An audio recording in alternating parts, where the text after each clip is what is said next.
আসসালামু আলাইকুম প্রিয় টেকনিশিয়ান ভাইরা।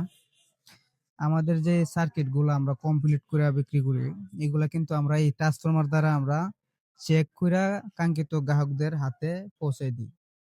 এই যে আমরা এই ট্রান্সফরমারটা কিন্তু করা হইছে দেখেন, AC in, out, neutral, ১৫০ volt, ২৪০ volt, ২৭০ volt, square wave এবং আপনার সাইন ওয়েভ, ডিএসপি 4 স্টেপ উভয় ক্ষেত্রে এটা ব্যবহার করা যায়।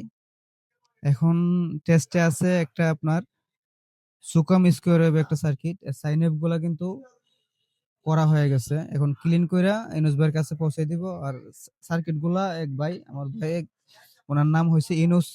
উনার উনার নামে উনার প্রতিষ্ঠানের নাম দেখেন, ইউনুস ইলেকট্রনিক্স রেখে দিছি। ইউনুস ইলেকট্রনিক্স। তো এই সার্কিট গুলা এই যে আমরা অসিলেশন চেক করি আগে, প্লাস চার্জিং ও আমরা চেক করে দিই এই ট্রান্সফরমার দ্বারা। সম্পূর্ণ চেক কইরা পরে কাঙ্ক্ষিত গ্রাহকদের হাতে পৌঁছে দিই সার্কিট গুলো। আর আমরা কিন্তু যেগুলা একটু সমস্যা দেখাই এগুলা কিন্তু আবার রিফারিং করি। রিফারিং কইরা সম্পূর্ণ না হওয়া পর্যন্ত আমরা কাঙ্ক্ষিত গ্রাহকদের হাতে পৌঁছাই দেই না। ধন্যবাদ, সবাই ভালো থাকবেন। আমাদের